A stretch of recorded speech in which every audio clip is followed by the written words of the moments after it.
menyadarkan diri kita, terlebih lagi yang berceramah. Jangan kau hanya sampai menyampaikan ayat saja, hai Abdul Somad. Apakah kau yang bicara itu hatimu sudah hidup? Senantiasa merasakan diri, aku orang paling hina, aku orang paling kotor, ditempelkan kening ke lantai di tempat yang diinjak tapak kaki, mengatakan bahwa aku bukan siapa-siapa. Umur diberikan Allah 40, 60, 70. Berapa yang kupakai untuk menolong agama Allah? Berapa yang kupakai untuk mengingat Allah? Mata, tangan, telinga, kaki akan diminta tanggung jawab di hadapan Allah.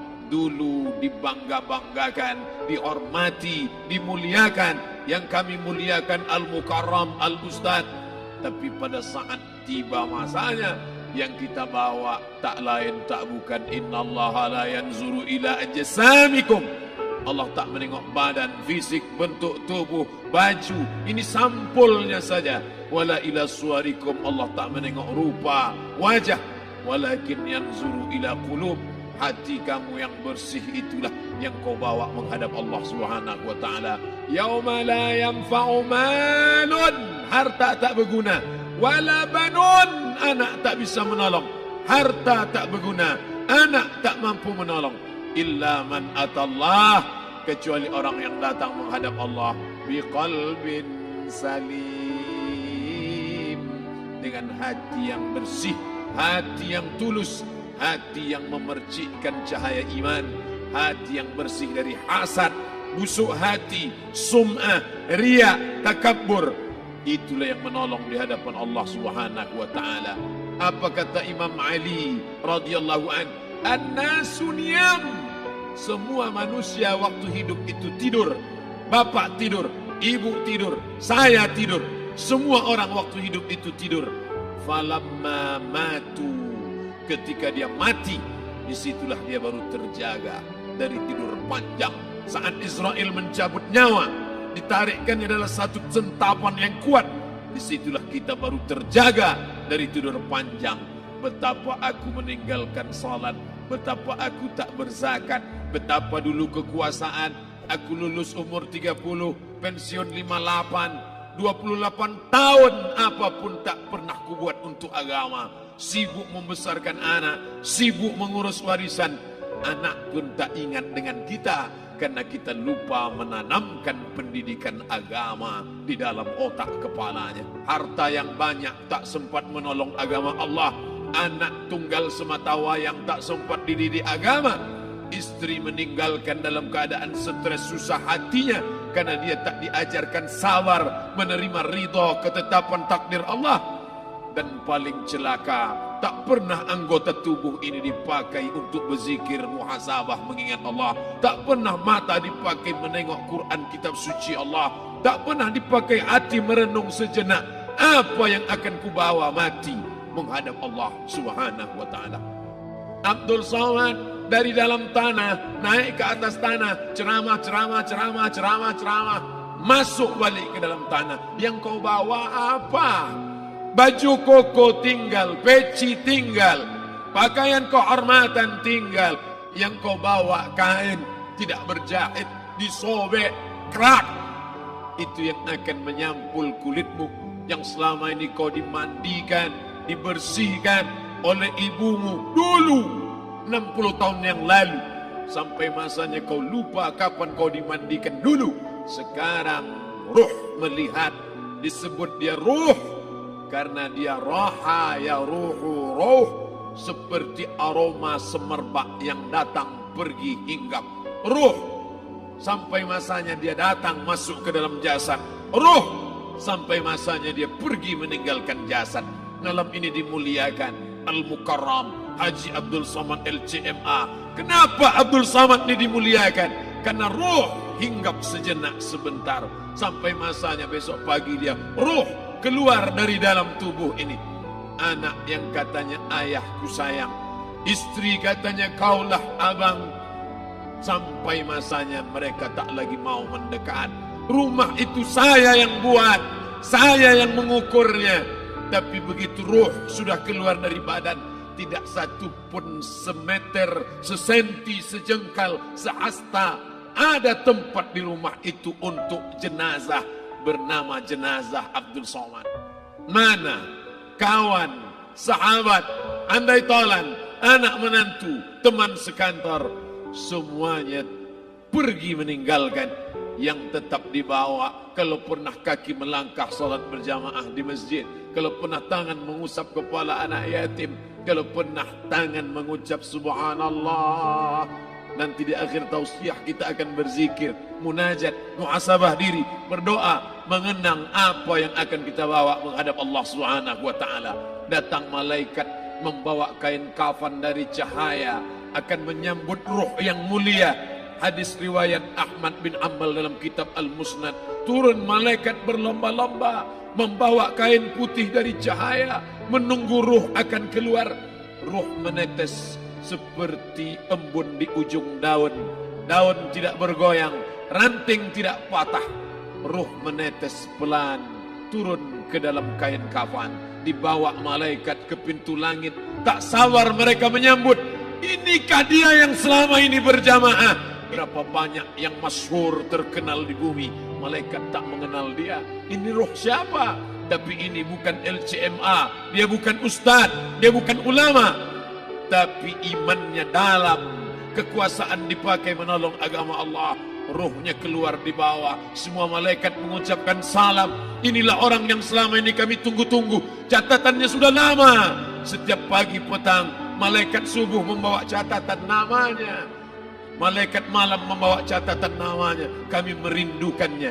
Begitu orang-orang yang masyhur di langit, tapi tak dikenal makhluk bumi. Tapi ada sebaliknya, yang rohnya disentapkan, ditarik malaikat dengan begitu tarikan yang sangat kuat. Nabi bertanya saat Isra Mi'raj kepada mereka yang sudah mati ribuan tahun yang lalu, apa yang kalian rasakan?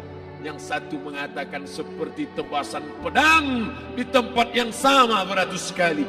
Yang satu mengatakan seperti kambing yang dikuliti hidup-hidup. Yang satu mengatakan seperti mata kail pancing ditarik dari kulit yang basah. Maka kita berdoa setiap selesai salat, Allahumma hawwin alaina, ringankan kami ya Allah, fi sakaratil maut, di saat sakaratul maut yang amat sangat menyakitkan itu, di saat malam pertama di tempat yang gelap, di tempat yang tak pernah diimpikan oleh orang, tapi kita tetap melewati dan merasakannya. Perlahan-lahan cacing tanah, ular-ulat kalajengking akan menggerogoti kulit yang selama ini dimandikan, selama ini dipakaikan sampo yang mahal, selama ini dioleskan pelembab yang lembut. Tapi ternyata sebelum roh keluar jasad, setelah keluar, dia hanya akan menjadi santapan cacing tanah, hancur berkeping hari demi hari. Yang pertama kali membusuk adalah mata, karena dia berisi cairan. Cairan ini mengering, busuk dan berlubang. Lalu kemudian usus sebulan di dalam tanah, mulai dia menggelembung masuk angin dan dia meletus pecah. Cacing-cacing tanah mulai datang menggerogoti, memakan. Habis, siap tak siap, suka tak suka, kau akan didatangkan. Apa yang akan ditanya oleh Allah? Perbuatanmu, amalmu. Faman ya'mal mithqala dzarratin khairan yarah. Sebesar biji sawi, sebesar ujung rambut, kau aniaya orang, kau makan titik puluh keringatnya.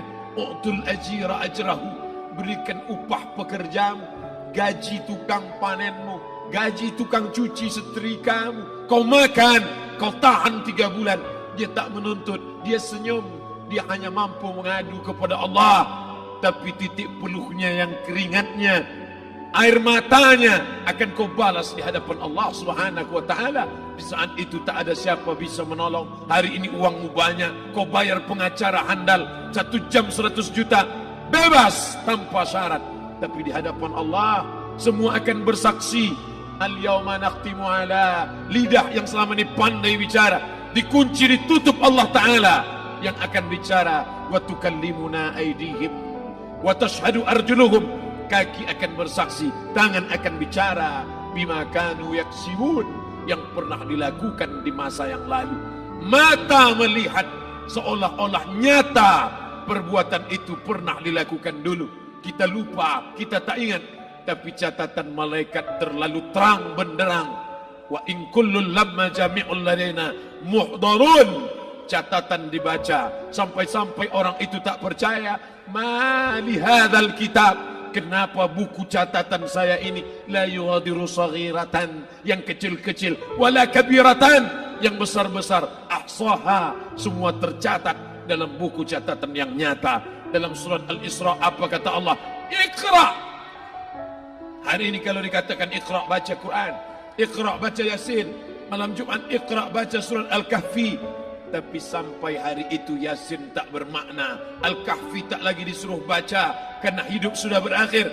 Iqra, baca. Apa yang kau baca? Kafa binafsikal yawma alaika hasiba. Baca buku catatan amal. Sampulnya dosa, isinya dosa. Catatan kakinya dosa, sampul penutupnya dosa, bibliografinya dosa. Sampai ia pun tidak percaya, kenapa aku hidup hanya dosa saja. Saat itu dia mendengar teriakan azab, saat itu dia menyaksikan pekikan teriakan sakitnya siksa. Rabbana, ya Tuhan kami, farji'na, balikkan lagi kami ke dunia. Rabbana, ya Tuhan kami, absarna, mata kami sudah melihat azab. Wasami'na, telinga kami sudah mendengar sakitnya, pekikan, teriakan, jeritan. Farji'na, balikkan lagi kami ke dunia. Na'mal salihan, kami ingin amal saleh.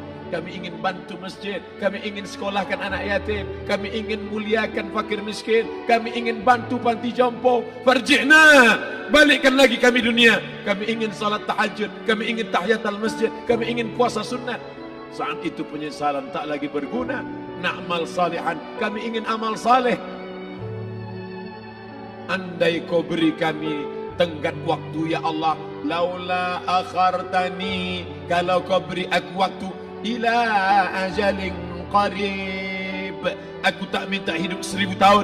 Ila ajalin qarib, sebentar saja kau hidupkan aku ya Allah. Di situ orang baru tahu apa yang pernah dilakukan dulu, yang di masa lalu. Tak ada cara lain kecuali malam ini kita bertaubat, taubat nasuha, mandi, solat sunat taubat.